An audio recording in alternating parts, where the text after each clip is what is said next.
gracias a los que están conectados y por supuesto gracias a los que físicamente están aquí.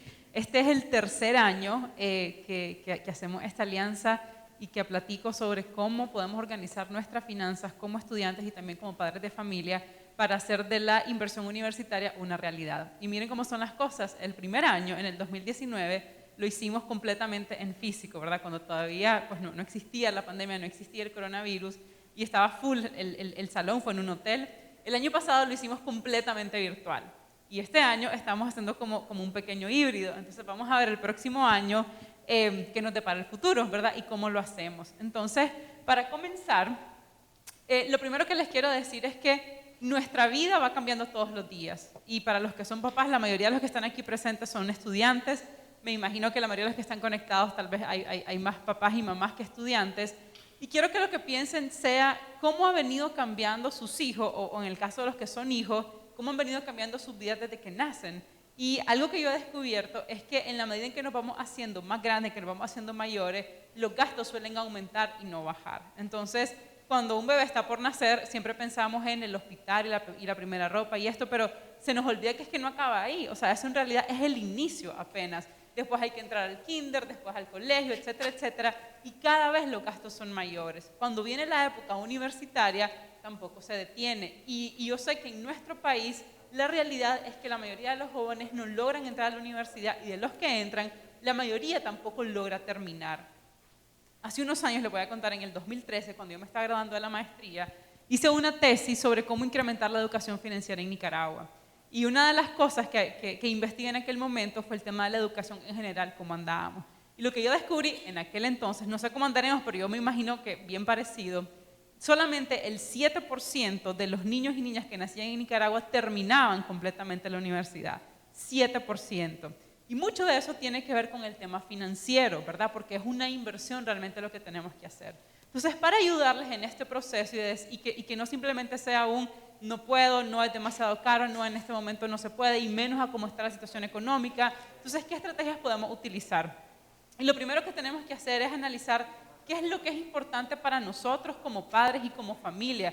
Y a ver, uno dice, sí, es que la educación es importante, pero a veces de pronto lo decimos casi como un cliché, ¿verdad? Y como que nada más lo andamos repitiendo. Entonces, la pregunta es, ¿qué realmente importa para vos? Y para algunas familias, por ejemplo, lo más importante es la alimentación y le invierten mucho dinero a comer saludable, a comprar las mejores cosas, a que si pueden comer algo orgánico lo hacen. Hay otras familias que para ellos lo más importante es lo que tiene que ver con vestimenta o los juguetes para los niños o el entretenimiento. Y aunque todas las cosas pensamos que tienen su lugar, realmente tienen su lugar dentro de nuestra familia. Entonces la pregunta que nos tenemos que hacer es, dentro de todas esas prioridades que nosotros tenemos, ¿cuál es la prioridad que tiene la educación para nosotros? O sea, ¿es realmente la educación una prioridad en nuestra familia? Y si lo es, ¿por qué lo es? Y quiero que lo piensen así. Cuando hablamos de inversión quiere decir que yo voy a sacar algo para tener más de regreso. Casi siempre hablamos de inversión en términos de dinero, pero la inversión podría ser muchas otras cosas. Podría ser, por ejemplo, el tiempo. Entonces, si yo, por ejemplo, invierto tiempo en mis hijos y le dedico tiempo a mis hijos ahorita que están pequeños, ¿qué voy a obtener yo después de regreso? ¿Qué espero tener de regreso?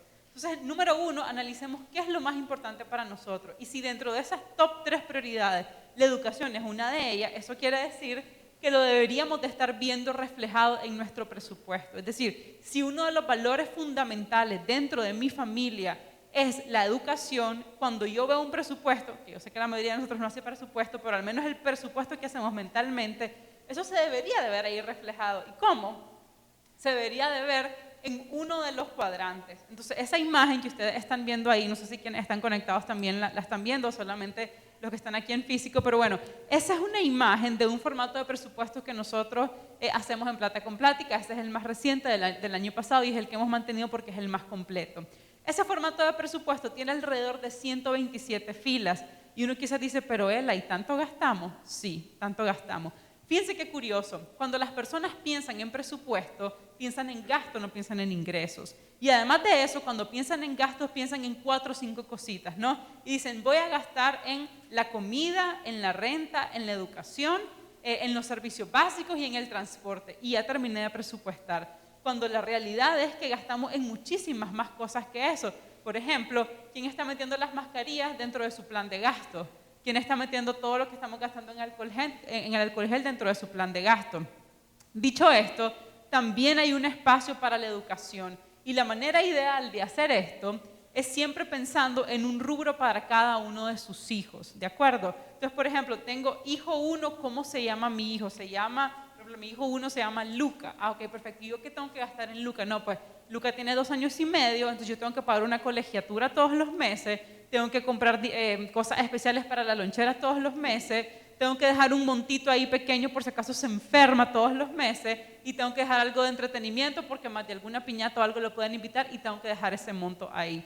Ese es Luca porque Luca está pequeño. En la medida en que ellos van creciendo, ese monto suele ser mucho mayor y vamos a ver cómo se debería de ver más o menos un presupuesto de alguien que está en la universidad o que está por entrar a la universidad. ¿De acuerdo? Esto que les quiero mostrar aquí es cómo deberíamos de presupuestar también el monto universitario y solamente como para no desanimarnos y decir, no, hombre, es que la educación privada es demasiado cara, no puedo costear esto. Yo les tengo aquí 2 ejemplos, ¿no? 2 ejemplos de 2 colegios diferentes, de 2 colegiaturas distintas. Entonces, este es el colegio 1 y el colegio 1 tiene un arancel, digamos más o menos en promedio de 5.000 córdobas mensuales. Si lo multiplicamos por 6, eso nos da un semestre de 30.000. Al tipo de cambio, ya ahorita en esta fecha más o menos son $850 al semestre. ¿Ok? Veamos cuánto nos costaría la UCA. Ok, hay diferentes tipos de carreras, ¿verdad? Hay algunas carreras que tienen un monto un poquito mayor y otras que tienen un monto un poco menor. En el caso de las carreras que valen $100, la materia, eso se traduciría en un semestre de 625 y otro semestre de 620. Hay una diferencia pequeña por un carnet que se paga en un semestre y no se paga en el segundo. Y en las carreras que son más caras y que cuestan 110 en lugar de 100, estamos hablando de 685 y de 680. Entonces, si se fijan, para este tipo de colegios realmente al final terminaría gastando colegiatura, ¿verdad? Comparando nada más colegiatura versus colegiatura, terminarías pagando incluso menos.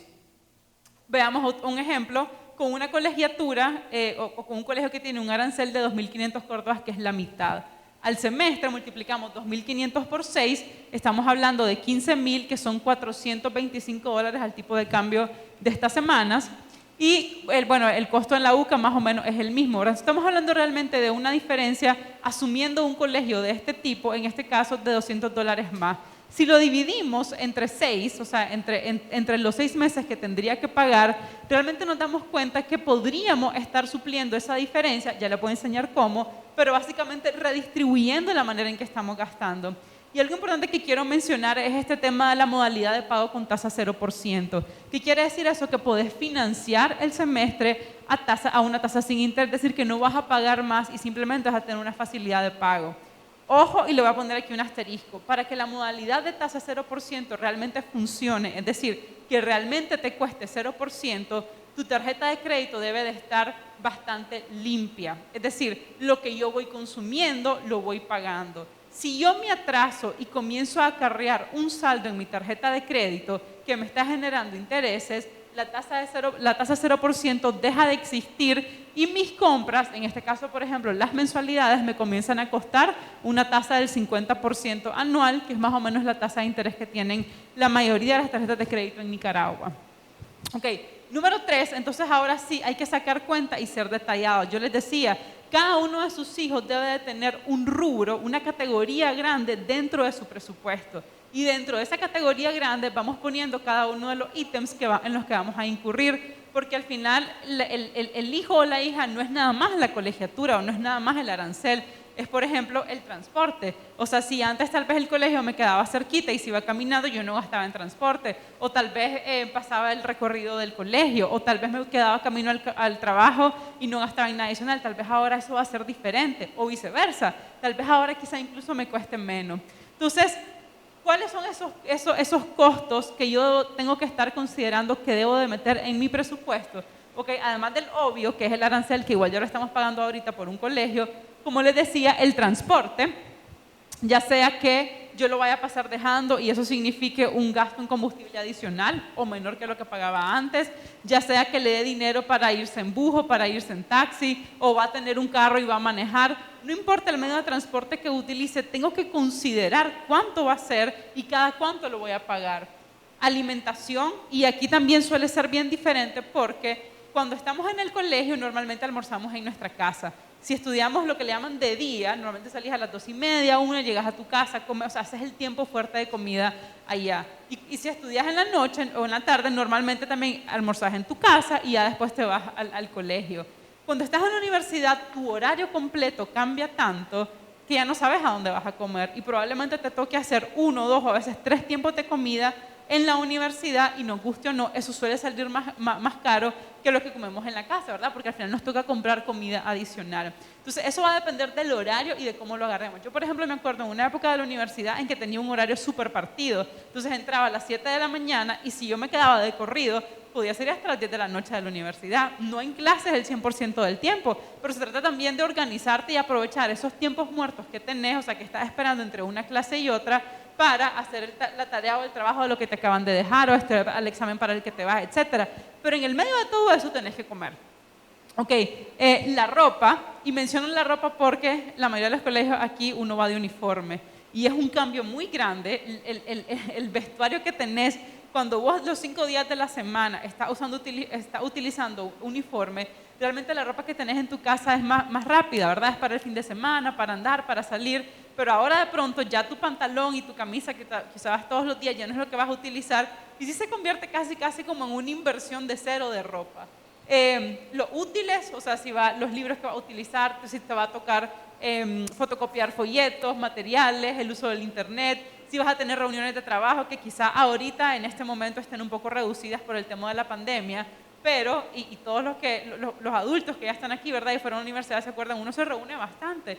Entonces también el gasto de reunirte no es nada más de tiempo, es a dónde voy a ir, a dónde nos vamos a reunir, qué vamos a comer, porque siempre ahí hay comida involucrada, o qué materiales vamos a utilizar dentro de esa reunión.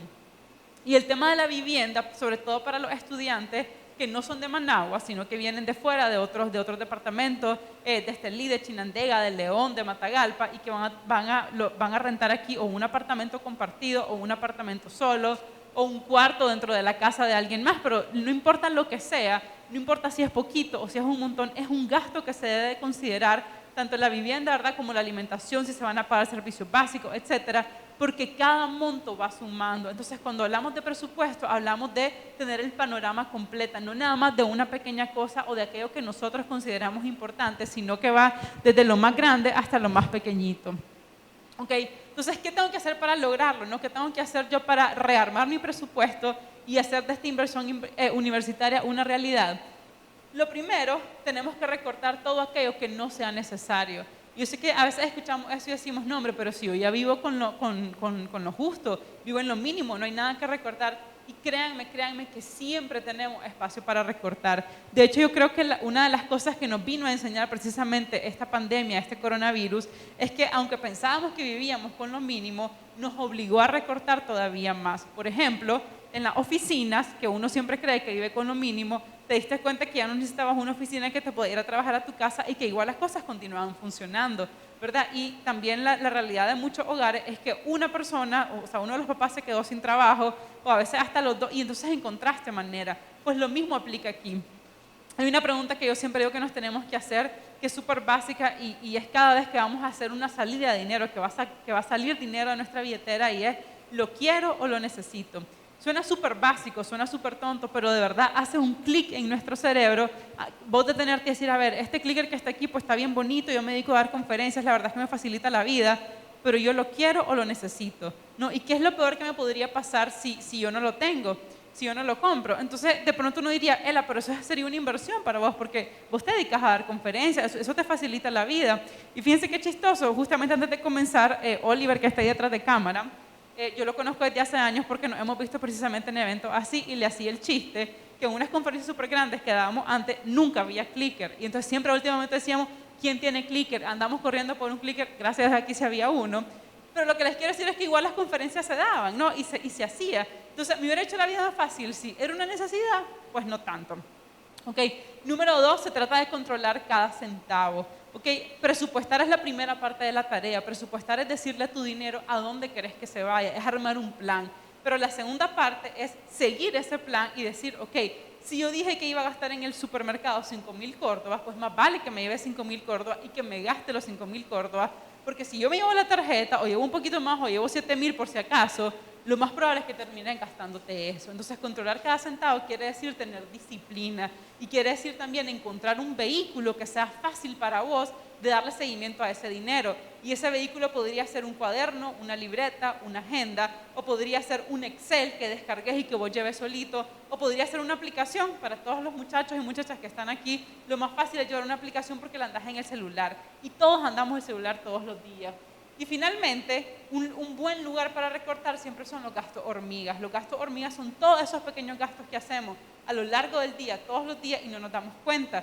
Y empiezan cuando estamos ahorita, cuando estamos jóvenes, ¿verdad? Y entonces el cafecito, la repostería, el agua, la gaseosa, el fresco, el chocolate, los caramelos, las galletas, los tacos, y vamos sumando, sumando, sumando. Para que ustedes tengan una idea, en los estudios que yo he hecho, en Nicaragua nos gastamos en promedio entre el 15% y el 18% de nuestros ingresos en gastos hormiga. Es un montón de plata. Pero cuando vos le decís a una persona que, oye, mira, deberías de ahorrar al menos el 10% de lo que ganás, te dice que no, que es imposible, que no hay manera, que vive ajustado. Entonces, mi invitación para ustedes, si sienten que están ajustados, que no tienen espacio para nada, que no pueden ahorrar, que no pueden lograr lo importante, es que le echen un vistazo a sus gastos hormiga. Número 2, hay que presupuestar con los hijos, no solos, ni solo ustedes, ni solo ellos, ¿verdad? El presupuesto de la casa, el presupuesto de la familia aplica también para los hijos. Y esto se lo digo porque yo soy mamá y yo sé que uno les quiere dar lo mejor a sus hijos, pero muchas veces eso mejor que lo queremos dar sale de nuestra realidad. Y a veces yo he conocido familias donde papá y mamá se están sacrificando hasta el último centavo y lo que le están dando a sus hijos no corresponde con los ingresos familiares, con el objetivo de darle lo mejor, pero de nuevo, si se sale de la realidad, no le estás haciendo un favor. Lo que le estás enseñando es que no importa que no haya y no importa que no tengas, si vos lo querés, de alguna manera, y muchas veces eso se va a traducir en adelantos de salario, en tarjetas de crédito, en préstamos personales, para poder conseguirlo. Número 2, una tarjeta de débito puede hacer el proceso más fácil, ¿ok? Sacarles una tarjeta de débito a sus hijos para que estén en la universidad, donde ustedes puedan depositarle, ¿verdad? Y después del presupuesto decir, ok, vos más o menos todas las semanas o todos los meses vas a gastar en, aquí está la colegiatura, el transporte, la comida, los folletos, las fotocopias, etcétera, etcétera, tanto, te voy a transferir, aquí tienes tu tarjeta de débito, organizate, presupuestate. ¿Por qué? Uno, nos facilita la vida de 500 pesos en 200 pesos y de pronto no andas efectivo y ya no se puede ir a la universidad. Y número 2, es una excelente manera de comenzar a enseñarles a ellos a ajustarse con el dinero que hay. Probablemente las primeras veces van a cometer errores y van a decir después de una semana, me acabé lo del mes. ¿Ok? Pero de esas lecciones se aprende. Y si nosotros estamos supliendo siempre, cada vez que se acabe, lo que va a suceder es que cuando tengan sus primeros salarios van a hacer lo mismo. Y ahí no va a haber papá y mamá, lo que va a haber es tarjeta de crédito. Entonces es bien importante que una vez que se haga el presupuesto y que se dé ese dinero, que las lecciones la aprendan ellos, no nosotros. Y número 3, por supuesto, son responsables de su dinero, ¿verdad? No es que se te acabó, entonces no importa, yo te sigo supliendo y supliendo, porque eso nos puede dejar en una pésima posición. Y número 5, es súper importante formar un colchón, tener un fondo de emergencia, tener ahorros, porque nunca se sabe lo que puede pasar. Podemos seguir en una mala situación económica, alguien puede perder un empleo, puede reducir sus ingresos, etcétera, y pues no podemos cortar el sueño universitario solamente por eso.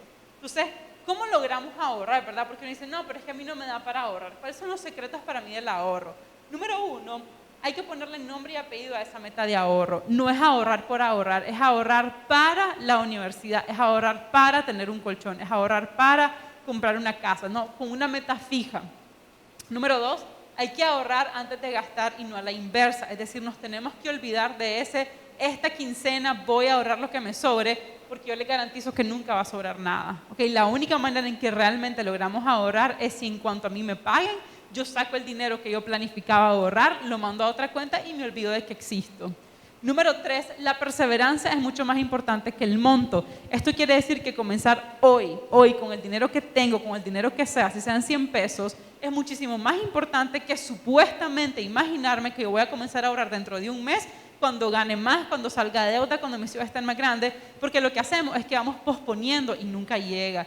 El ahorro es un asunto de hábito, no es un asunto de monto. Si yo me acostumbro a ahorrar hoy, ahorita, con lo que tengo, no importa cuánto gane, sea para arriba o sea para abajo, siempre voy a lograr ahorrar. Entonces, si ustedes no están ahorrando, empiecen ustedes y enséñenle a sus hijos, porque también del presupuesto que ellos van a tener, pueden separar un 4%, un 5% para el ahorro.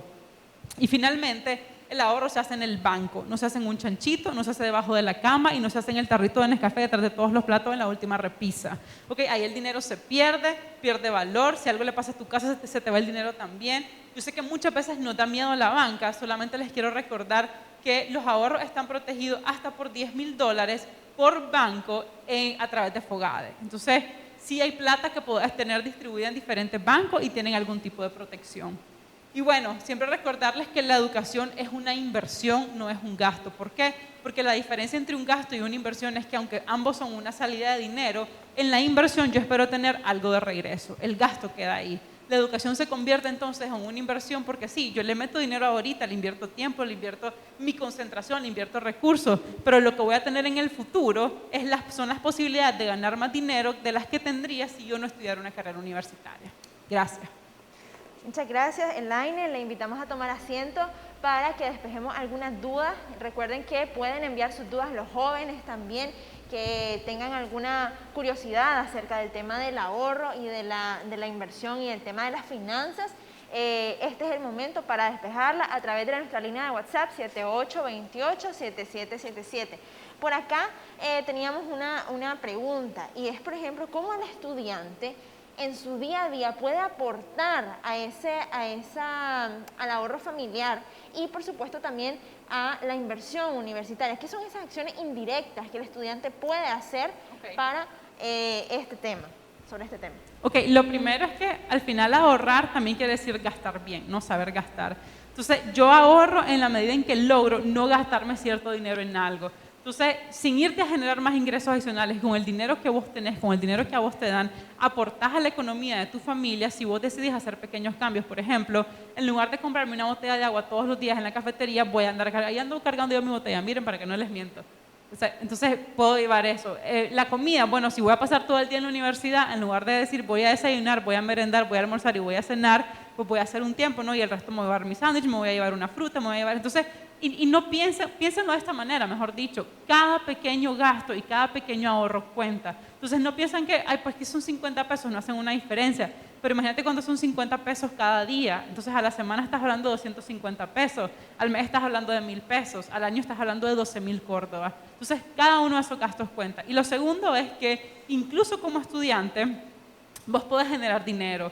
Entonces, hay muchos estudiantes que comienzan a trabajar desde que están en segundo año o tercer año. A veces ni siquiera en tu carrera directamente porque tal vez no te lo permite, porque tal vez estás estudiando algo bien especializado que hasta que terminás no sirve para eso. Pero, por ejemplo, ¿qué pasa con dar tutorías? O sea, yo en la universidad conocía a varias gente que era, por ejemplo, súper buena en matemática, en física, en química, etcétera, o en contabilidad y que ayudaba a estudiantes de grados menores con eso, o que hacía pequeños de trabajo de freelancers. Creo que la maravilla de la era digital ahorita es que te permite generar dinero de muchas maneras diferentes que ni siquiera están relacionadas con aquello que estás estudiando.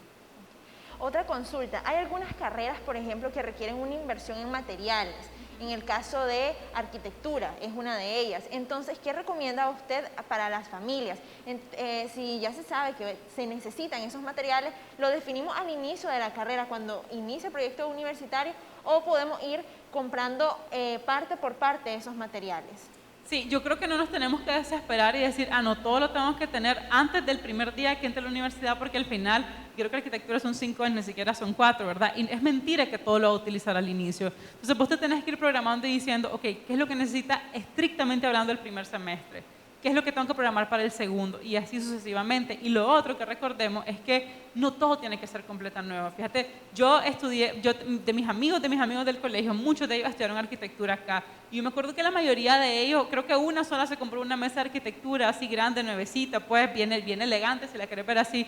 Pero hay otras que las dieron a hacer, otras que las compraron usadas de gente que estaba saliendo de la universidad o que ya estaba comprando mesas nuevas. Entonces, siempre hay manera y tenemos que buscar cómo ser creativo e ingenioso a veces para lograr esas cosas. Es muy importante ese tema, de verdad que hay ciertos elementos que nosotros podemos reutilizar de algún familiar, de algún estudiante que ya pasó, y seguramente con todo el gusto del mundo estos estudiantes van a compartir esas herramientas. Acá tenemos otra pregunta, dice, ¿ha notado un cambio en el comportamiento del consumo de los estudiantes y su familia en pro de la inversión universitaria? Si usted lo ha notado. Si yo lo he notado, la verdad no sé si soy la persona adecuada para decirlo porque no estoy como en contacto directo con las matrículas de las universidades. Lo que yo sí creo es que para todo el mundo cada vez más evidente que la educación es una inversión a todos los niveles. Entonces, que si antes, tal vez hace 15 años, uno decía, no hombre, ya que termine la secundaria y que busque cómo trabajar, ahora nos damos cuenta que la carrera es vital, es necesario, pero que nada más no queda ahí. O sea, lo que antes considerabas como, bueno, ya tiene una carrera y el que tiene una maestría, por ejemplo, era como un poquito mejor. O sea, y ahora la carrera se vuelve en lo que antes era una secundaria y la maestría es casi que el básico de lo que tenés que tener. Entonces, yo sí creo que esa mentalidad ha venido cambiando. Muy bien. Otra pregunta, y es una pregunta curiosa. En caso de las familias que quizás a mitad de la carrera del hijo dicen, bueno, me estoy ahogando y yo siento que ya no puedo seguir con esta inversión universitaria. En ese momento, ¿cuáles serían esas herramientas de emergencia que nosotros podemos utilizar, que las familias pueden utilizar? Ok, yo pensaría que si estás a la mitad, dejar la carrera ahí a medio palo es como casi que haber tirado los primeros 2 años o 3 años a la basura, ¿no? Entonces es mucho más factible intentar encontrar la manera de lograrlo. Uno de los puntos que tocábamos ahorita, justamente el quinto, era el tema del colchón de emergencia. Entonces a veces sentimos que porque tenemos solvencia, ¿verdad? Y porque no estamos apurados, entonces como que el ahorro no es tan importante porque pues ahí yo la voy haciendo mes a mes, pero el ahorro sirve precisamente para esos montos o para esos años de vaca flaca. Entonces cuando vos tenés un fondo de emergencia del que echar mano, te facilita mucho la vida porque vives más en paz con vos y con tu familia y podés utilizar ese dinero para eso. La otra opción es, y volvemos al punto 1, ¿en qué estás gastando ahorita y cuáles son tus valores? Si uno de tus valores fundamentales en la familia es la educación, quiere decir que todo aquello que es extra lo vas a tener que soltar para enfocar esa plata en la inversión de la educación. Y lo otro es, ¿qué puede hacer el o la estudiante en este momento para generar algo de dinero adicional y que aporte a lograr esa meta? Pues, y a veces de nuevo, no necesariamente tiene que ser, y si estoy estudiando Derecho, pues tengo que trabajar en un buffet porque solamente en eso sirvo. No, o sea, puedo estar generando dinero incluso dando charlas o incluso comprando y vendiendo cosas. No sé, hay miles de maneras de hacerlo. Por acá nos llega otra pregunta y dice, ¿alguna recomendación para quienes migran de los departamentos? Para quienes miran de los departamentos, sí, ahí el presupuesto se vuelve todavía más vital de trabajarlo desde antes porque no es nada más el cambio en los aranceles, sino que hay un gasto adicional en vivienda, en transporte, en alimentación, en servicios básicos. Entonces, a veces me he dado cuenta, por ejemplo, de familias que dicen, no, es que yo quiero que viva solo en un apartamento porque es que, ponele, no es muy sociable, por darte un ejemplo. Sí, pero no es lo mismo pagar un apartamento vos solito que pagar un apartamento entre 3 o 4. Y lo otro es que a veces, por ejemplo, dicen, sí, mejor que sea en tal zona porque es que es más barata, pero suponete que esa zona es sumamente alejada, ¿verdad? Y que al final va a gastar, o sea, que la diferencia que va a tener que gastar en combustible o en bus más taxi y más las horas a las que salga, casi que compensa la diferencia por estar viviendo en un lugar más cercano que tal vez puede ir caminando. Entonces hay que evaluar bien, ¿verdad? Y en finanzas siempre hablamos de escenario, ¿verdad? Escenario 1, escenario 2, escenario 3. Entonces digamos que mi escenario 1 es que viva allá, que gaste en esto, que gaste en lo otro, cuánto me da. Y empezar a ver realmente esas diferencias. Entonces compartir siempre va a ser más barato que vivir solo. Tener un cuarto siempre va a ser más barato que vivir en un apartamento. Comprar comida para comer en la casa siempre va a ser más barato que comer fuera. Lo que pasa es que a veces también de chavos no sabemos cocinar, ¿verdad? Entonces ahí también empieza el desafío de decir qué otras cosas y herramientas tengo que aprender yo para poder hacerlas. De hecho, a propósito de esas otras cosas que tenemos que aprender y digamos algunas habilidades que hay que desarrollar, acá llega una pregunta y dice, si es factible para los estudiantes que inviertan también en cursos de idiomas u otro aprendizaje complementario, además de la carrera. Totalmente, o sea, si económicamente es factible y en términos de tiempo le da chance, yo justamente hoy en la mañana venía pensando qué importante que es que los chavalos y las chavalas aprendan Excel, no importa de verdad la carrera que estén estudiando, inglés y obviamente finanzas, porque es que podés estudiar lo que sea, vender un montón, tener tu negocio o ser un excelente trabajador y ganar bien, pero si no sabes administrar eso que estás ganando, siempre te lo vas a gastar así y te vas a sentir que no tenés dinero.